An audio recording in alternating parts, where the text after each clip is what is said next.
Hello parents, hello viewers. आज हम एक ऐसे विषय पर चर्चा करने के लिए आए हैं जो आजकल सोशल मीडिया पर बहुत ज़्यादा ट्रेंड में है। आप फेसबुक पर, व्हाट्सएप पर अक्सर ये कमेंट्स, ऐसी पोस्ट्स देखते होंगे जिनमें बार बार ये लिखा जाता है कि बेशक स्कूल खुल जाएं, हम अपने बच्चों को स्कूल नहीं भेजेंगे। ये कितना सही है, कितना गलत, क्या ये ठीक निर्णय है? आइए करते हैं शुरुआत। अपने बच्चों की सुरक्षा के बारे में चिंतित रहना, उनकी देखभाल करना, उनकी समुचित शिक्षा व्यवस्था पालन पोषण करना प्रत्येक अभिभावक का दायित्व है और उसे वो समुचित निर्वाह भी करना चाहिए। मूल रूप में जाएं तो ये पोस्ट कब से दिखाई देने लगी हैं? आप चारों तरफ टीवी पर, सोशल मीडिया पर, अखबारों में सुबह शाम दिन रात देखते होंगे। जब से कोरोना का जिक्र चला है तब से एक ऐसा भय का वातावरण कर दिया गया है जैसे कि कोई बहुत बड़ी आफत, कोई बहुत बड़ा प्रकोप पूरी पृथ्वी पर, पूरी मानव जाति पर आया हो। बीमारियां आती हैं, स्वाभाविक है। पहले भी, इससे पहले बहुत सी बीमारियां आई। चेचक आया, प्लेग आया, मलेरिया था, खसरा था, रुबेला था, एड्स, बहुत सी बीमारियां आई। और हो सकता है अगर आंकड़ों का हम विश्लेषण करें तो जितना नुकसान, जितना मोर्टेलिटी रेट, जितनी मृत्यु दर इन बीमारियों से हुई है, कोरोना उसके कहीं आसपास भी नहीं ठहरता। लेकिन कोरोना के बारे में जितना इस मीडिया ने फैलाया है, शायद जिस वक्त इन बीमारियों का जन्म हुआ जिनका मैंने नाम लिया है, उस वक्त मीडिया इतना सजग, इतना जागृत नहीं था। इस कारण से भी हम एक अनचाहे भय से त्रस्त हो चुके हैं। अब कोरोना वायरस का प्रकोप पूरी मानव सृष्टि पर हुआ और हम हमारे बच्चों के बारे में चिंतित हुए, जो हमारा स्वभाव है, होना चाहिए। लेकिन क्या ये उसका हल है हम बच्चों को घर पर बिठा लें?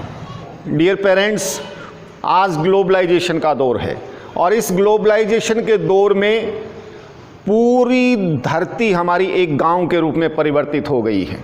हम एक दूसरे से अप्रभावित नहीं रह सकते। जैसे इस वायरस का जन्म बताया जाता है कि चीन में हुआ और सारी दुनिया के अंदर फैल गया। क्यों? आजकल यातायात के साधन इतने सुलभ हैं, आवागमन इतना अधिक है कि कोई भी देश बहुत अधिक समय तक अपने आप को आइसोलेट नहीं कर सकता, पूरी दुनिया से काट करके नहीं रख सकता। तो आप ये संकल्पना कीजिए कि आप अपने परिवार को कैसे काट के रखेंगे। आप अगर बच्चे को, कुछ बच्चों के स्टेटमेंट्स देख करके तो बड़ा अचंभा हुआ।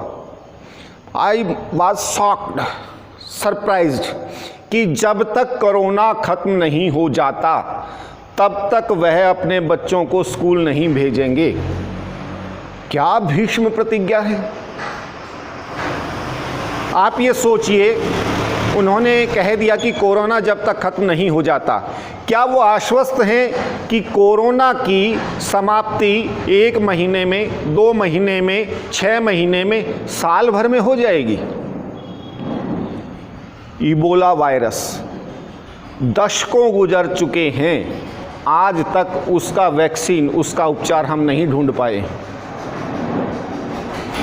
अभी तक तो हम मलेरिया से लड़ रहे हैं, पोलियो से लड़ रहे हैं। पल्स पोलियो अभियान दशकों तक चलाया गया, तब कहीं स्थितियां नियंत्रण में आई हैं।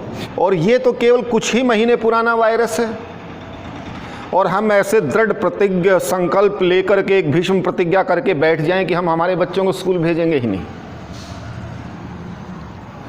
और वैक्सीन, टीवी में, समाचार पत्रों में उधर आविष्कार हो रहा है, उधर ये प्रयोग चल रहे हैं।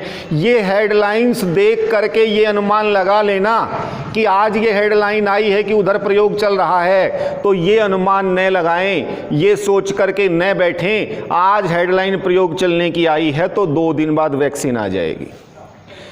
यह एक बहुत लंबी प्रक्रिया है। पहले कोई भी वैक्सीन बनती है, स्लाइड्स पे, टिश्यूज़ पे उनका परीक्षण होता है, फिर कुछ प्रजाति के विशेष के, कुछ चूहों पर, खरगोश पर, बंदरों पर, इस प्रकार से उनका प्रयोग होगा। उनका अवलोकन होगा, निरीक्षण होगा, फिर उनके साइड इफ़ेक्ट्स देखे जाएंगे सालों तक, फिर उसके बाद उसका प्रोडक्शन शुरू होगा। तो ये प्रक्रिया भी हो सकता है कि अगर आज भी आविष्कार हो जाता है तो 8-10 साल लग जाएं। तो क्या 8-10 साल तक आप अपने बच्चे को घर पर बिठा कर रख सकते हैं? क्या वो बच्चे की उम्र, वो सीखने की उम्र, वो समय उसका वापस आ सकता है? सावधानियां जरूरी हैं, बच्चे की चिंता करनी जरूरी है, लेकिन यह केवल मात्र एकम एव एक the only solution of problem नहीं है कि हम बच्चे को स्कूल से छोड़ दें। और क्या स्कूल से बच्चे को छुड़ा लेने पर, स्कूल न भेजने पर आपके घर में कोरोना के प्रवेश के सारे रास्ते बंद हो जाते हैं? क्या आप अपने घर के अंदर जो अनाज, जो फल, जो सब्जियां ला रहे हैं वो सारी की सारी खुद उत्पादन कर रहे हैं? उसमें भी तो कहीं कोई किसान उगाता है, कहीं कोई पैकिंग करता है, कभी मंडी में जाती है किसी के हाथ लगेंगे, कभी कोई रेहड़ी वाला, कोई फेरी वाला आएगा उसके हाथ लगेंगे, उसके अंदर पॉलीथीन होगी, उसकी पैकिंग होगी, कितने हाथों से लग कर आता है। क्या वहाँ से कोरोना के प्रवेश की कोई गुंजाइश, कोई संभावना नहीं है? क्या आप जो कपड़े पहनते हैं या घर में उपयोग की कोई बर्तन आदि कोई चीज़ लेकर के आते हैं, कोई अखबार पढ़ते हैं, क्या उससे प्रवेश की कोई संभावना नहीं है? बच्चों को घर पे रोकिए, अनावश्यक न घूमने दीजिए, और आपकी बात मैं मान लेता हूं कि स्कूल भी न भेजिए। लेकिन अगर 4-5 साल तक आप घर में बैठे रहेंगे तो बच्चों का भरण पोषण कैसे होगा? देखिए, तो एकम एव एकमात्र विकल्प यह करना कि बच्चों को स्कूल नहीं भेजेंगे, मैं मानता हूं कहीं से भी कोई तर्क संगत उपयुक्त स्थिति नहीं है। और देखिएगा, अभी तो सरकार ने भी कुछ नहीं कहा, स्कूलों ने भी कुछ नहीं कहा, कहीं स्कूलिंग की प्रक्रिया ही शुरू नहीं हुई और हम बिना पूछे ही पोस्ट डालते हैं। आपका व्यक्तिगत विचार होता है, लेकिन जब आप किसी सोशल मीडिया पर प्रयोग करते हैं, कमेंट्स डालते हैं, पोस्ट डालते हैं, तो कहने भर को वो आपकी व्यक्तिगत होती है, वो पूरे समाज पर प्रभाव डालती है। शब्द जब तक आपके हैं, जब तक वो आपके मन के अंदर हैं, बाहर नहीं निकलते हैं। जब वो बाहर निकलते हैं तो पूरे समाज के हो जाते हैं और उस समाज पर प्रभाव डालेंगे, वो सकारात्मक हो या नकारात्मक। इसलिए ऐसी पोस्ट डालते हुए हमें थोड़ा सा सोचना चाहिए। हमारी व्यक्तिगत प्रतिज्ञा हम रखें, लेकिन दूसरे जो लोग कुछ करना चाहें उन्हें रोकने का हमें हक नहीं है।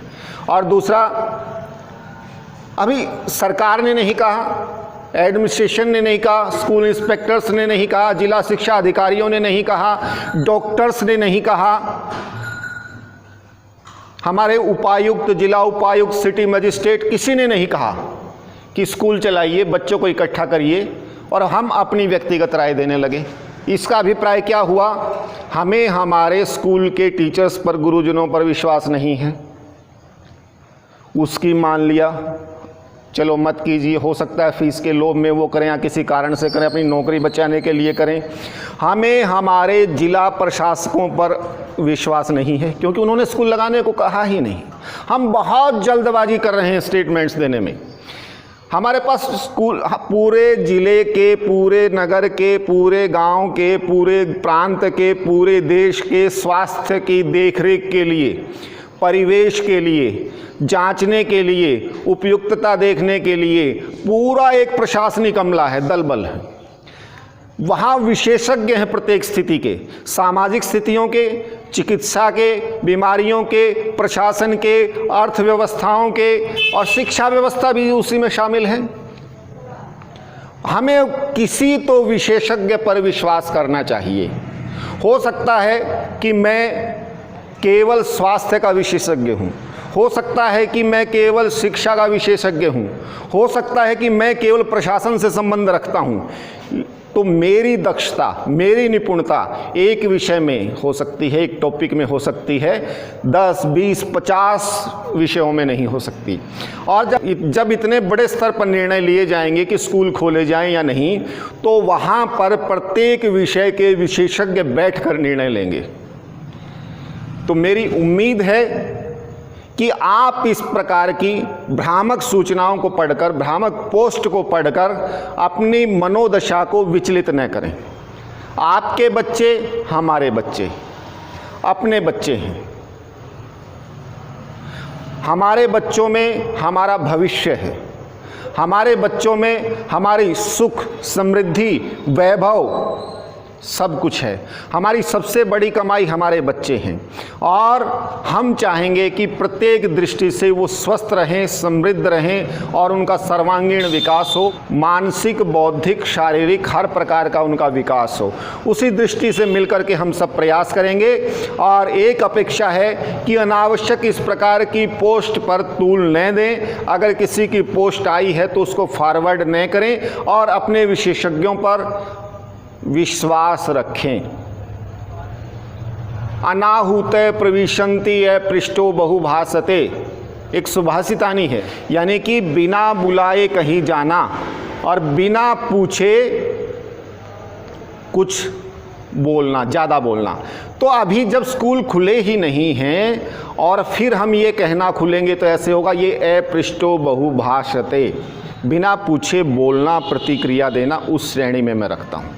इसलिए आप सभी से निवेदन, आप उम्मीद रखिए, आप विश्वास रखिए, स्कूल उस दिन खुलेंगे जिस दिन बहुत अच्छी स्थितियां होंगी। स्कूलिंग, शिक्षा उस दिन शुरू होगी जिस दिन घर से ज़्यादा सुरक्षा हमारे विद्यालयों के अंदर होगी। तो ध्यान रखिएगा, बच्चों को, समूह को शिक्षित करने के लिए, उनकी देखभाल के लिए स्कूलिंग के अंदर विशेषज्ञ होते हैं। वो प्रत्येक दृष्टि से उनकी देखरेख, देखभाल, सुरक्षा कर पाएंगे। और जब ऐसी स्थितियां हों तो निश्चित रूप से हमारा बच्चा ज़्यादा सुरक्षित रहेगा। उम्मीद है आगे से इस तरह की पोस्ट को हम न देखेंगे, न लाइक करेंगे, न कमेंट करेंगे। यदि किसी ने डाल दी है उसका धन्यवाद, लेकिन ये भ्रामक न बनाएं, फैलाएं नहीं, अफवाहों से सावधान रहें। Okay parents, okay students, thank you.